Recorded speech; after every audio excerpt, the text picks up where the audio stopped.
United States of America. Shoutout sa mga taga-US natin dyan. Baka naman. Ha?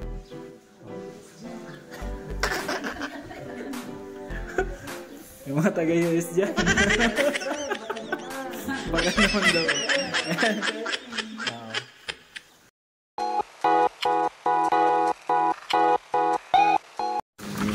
Newspaper materials, mga local prints. Most materials donated by immigrants. Kasi kung sa other schools na talagang magbayad sila ng ganito, bayaran nila. Dito wala na. Dito wala na. Donated. Kasi ang ginagamit namin ito hindi nila sinusulatan para ma-recycle. Opo. Sa ibang schools talagang sulatan nila. Dito yung mag-answer sila dito. Para mag-recycle na. Copyrighted ba siya? Oo, mayroon. Pero yung ibang schools pinupotocopy. Pero illegal yun. Mayroon, may copyright. More on donation po yan lahat. Oo. Pati itong mga to. Clear book. Ano gamit nila? So, para tumagal, inagay namin dito para tumagal yung mga materials. Kung minsan pinuputukan namin para makita lang yung mga answers. Kasi yung mga iba talagang dilapidated na. Kailangan i-photocopy. Mga taga-US natin, no? Shoutout sa mga taga-US, baka meron ito dyan, ha? Padala nyo dito sa amin. Shoutout sa mga taga-US natin dyan, ha? Natin. Para i-ano natin yung mga ibang faces, parang yung for subject. Panahon Ang subject ng word building, iba naman yung English. Ito yung English faces. Yung araling panukis, yung mga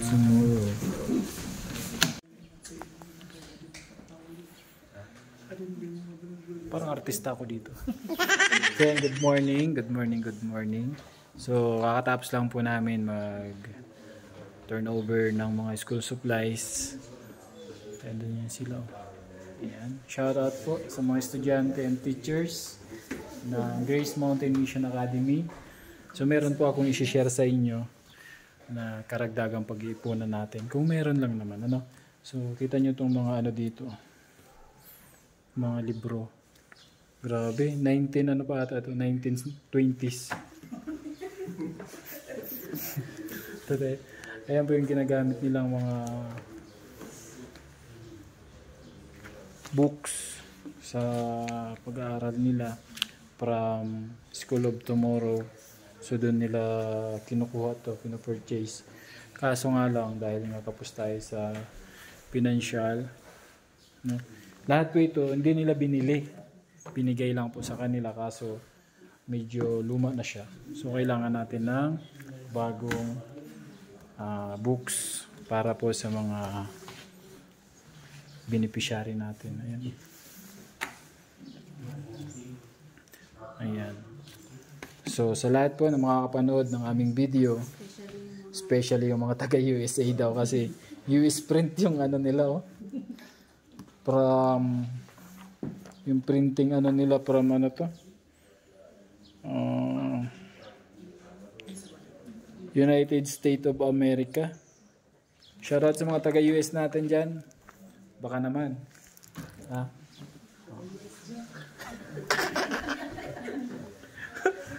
Yung mga taga-US dyan. Baka naman daw.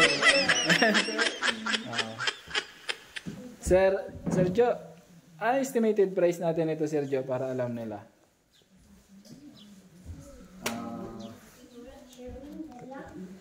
Sabi na siya 145? $145 po yung isa. Pasa na natin, Sergio. Sergio, $145 yung isa. Di pesos po. sa local friends natin. Ano?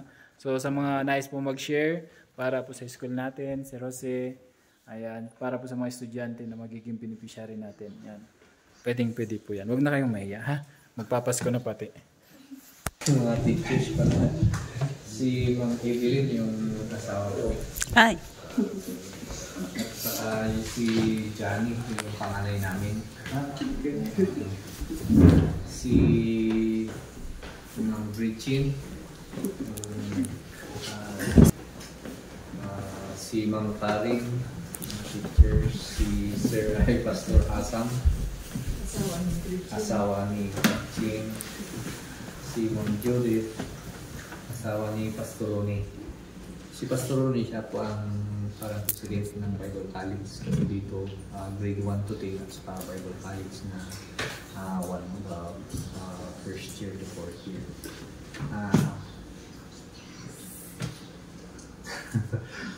That's why yung mga estudyante namin. So, mga ano to yung 1, 2, 3, 4, 5, 6, 7 8 kami dito na teachers. 8 teachers. Tapos yung estudyante natin. Last year mga 30 students. Plus Bible College po. Plus Bible College na 4. Ay 5. Ayun si Ma'am. Si Algeria at saka si... Ay, si Ma'am din. Akala ko grade 6. College na pala. At saka si Jasmine. Si Sir Carlos. Ron. College. First year Bible College siya. Pasukan. Dito rin ba? Dito.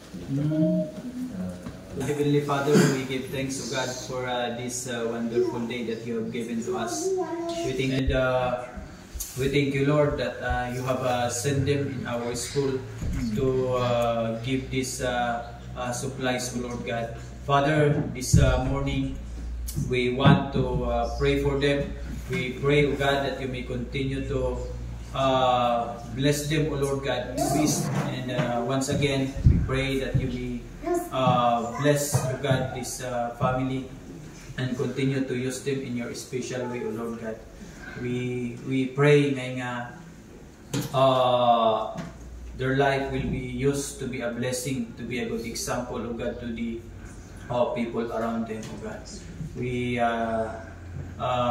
give you all the praises and honor, and this is our prayer in the name of the Father and of the Son and of the Holy Spirit. Amen. Amen. Amen. Ayan, good morning.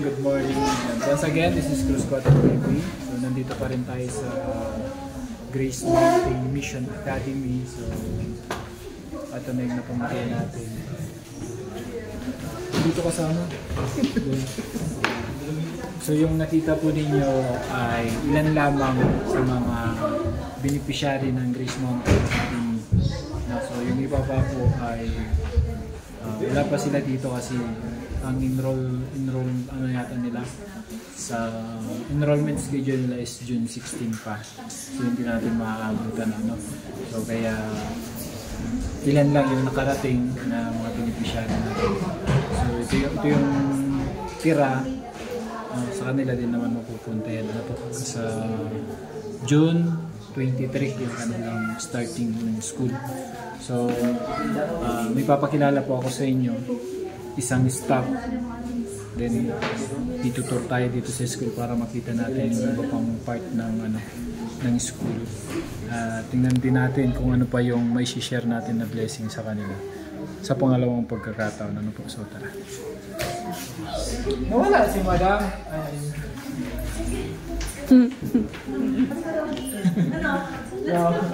Ito po si Ma'am. Ma'am, anong name mo, Ma'am? Ma'am Karen Davila. Yes. Sir Johnny. Sir Johnny. Sir, Ma'am, pwede niyo ba kaming mabigyan ng kaunting background ng Grace Mountain Academy? Paano na po, kailan nag-umpisa yung Grace Mountain Mission Academy? Sir? So Grace Mountain Mission started in 1979. Galing yung founder nasa Holland, foreigner din. Tapos yung assistant siya galing sa Indonesia. They came here to establish a Bible school. Tapos after a while naging high school and naging mix. Tapos over the years slowly over the years nagbuto. Kasi noon 2 house lang, tapos naging 3, 4, slowly improving. Kasi itong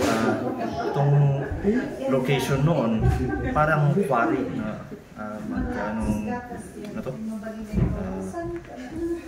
makukuha ng bato, tapos maging field, farm, ibang tapos slowly over time naging school, church, home, na ganyan. Actually yung mga pastors na sa Suwokan, sa Abatan, sa Amlimay, sa La Trinidad at saka Rimando, Baguio, pastors din, they studied here. So yung mga alumni of Grace Mountain, sila yung mga pastors in the surrounding areas, part of the NSKLD group. Parang sila na yung bunga ng Grace Mountain. Sila na yung nakapaikot dito sa Benguet na nag-share ng kanilang natutunan dito sa Grace Mountain. Ano po? So nabuo po ito kasi sa pagkaka-share ng kwento ni Pastor Jose is parang missionary, parang gano'n, school na nabuo sa pagtutulungan lang. Wala talaga siyang pinagpupunan na support from the government and other private, parang nabuo yung school sa pamamagitan ng charity. Ano po ba yun? So talagang bumubuo ng school ng Grace Mountain is more on charity. So kaya itutur tayo ni Ma'am tsaka ni Sir, tingnan natin yung ibang facility. Talagang kakaiba naman talaga siya, parang hindi siya ordinary school. Parang nasa ibang bansa yung pagkakadesign kasi nga yung founder nito is from Holland, no? Foreigner siya, kaya yung design niya parang nanggaling dun sa lugar. Kaya samahan mo kami, Ma'am. So check natin yung nila, yung mga facility, tapos kung ano pa yung ma-share natin ng place. Kung ano pa yung kulang mo sabihin mo. Ay, sige po. Yung kaya lang namin. Okay. Saan na mag-start? Sa Chapel? Chapel? Chapel Manala. Chapel.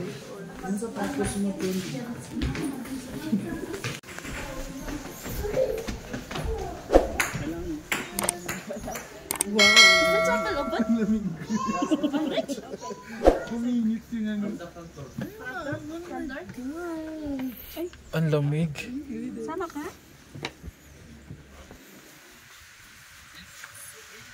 Uy! Chow. First time. You need umbrella. Yes.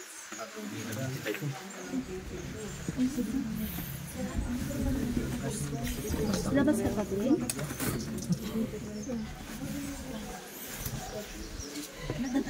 Gilid lang ng bintana. Yung shutter. Design.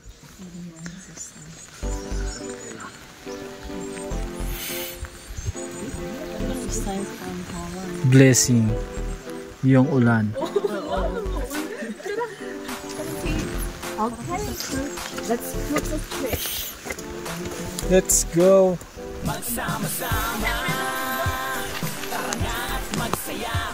Sige.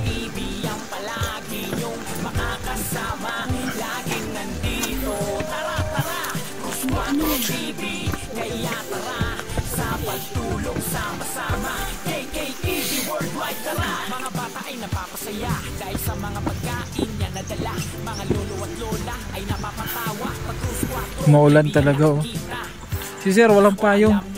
Cruz 4 TV ang magpapasaya. Mga problema ay naiisang tabi. Pag si Cruz 4 TV ang dumating, hinahanap niya sa tabi-tabi para mapakain kahit gabi, para makatawid gutom kahit papano. Tulungan ang kapwa, ang laging plano. Mabuting kaibigan para sa inyo, kahit anong oras maaasahan nyo. Kaya sama ka na, araw-araw good vibes para dito. So yan, so maulan. So Worldwide. tutor po tayo nila dito sa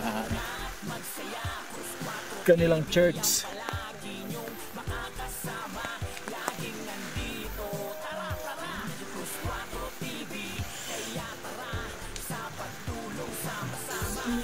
Uy!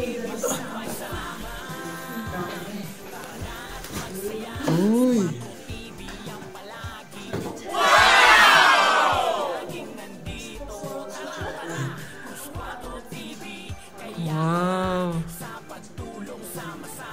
Ayun. Ang ganda ng chapel. Sir, kailan ano to nagawa? Parang bagong-bago. Noong 2015, yung original ng church.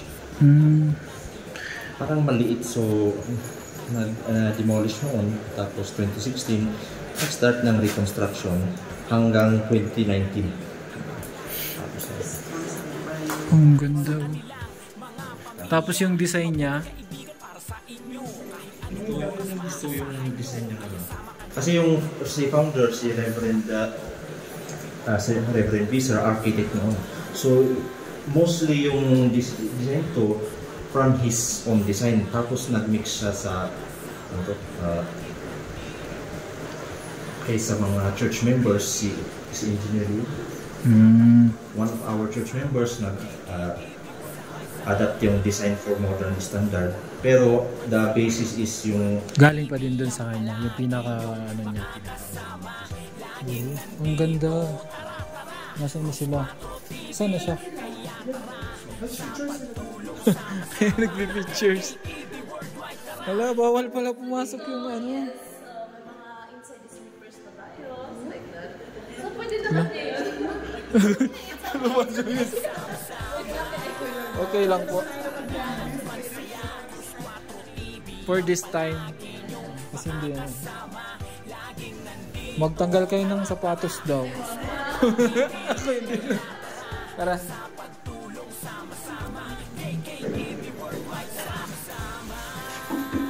Ang ganda ng church.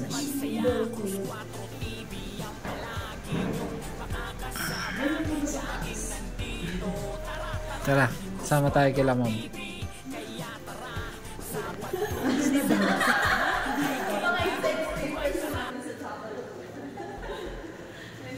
Tara. Ang ganda. Gusto mo na dito mag-school?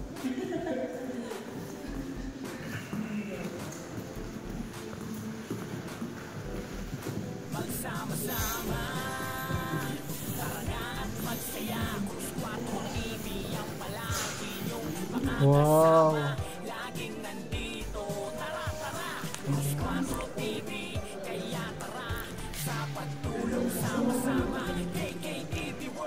Mga bata ay napapasaya dahil sa mga pagkain niya nadala. Mga lolo at lola ay napapatawa pag Cruz 4 TV ang nakikita.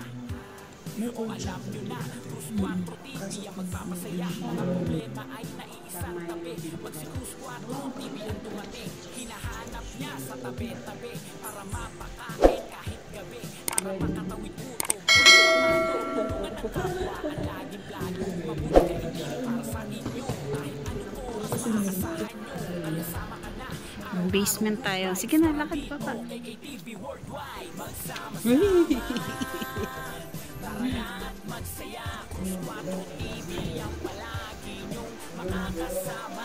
Uy, ang lamig dito. Ang hangin dito.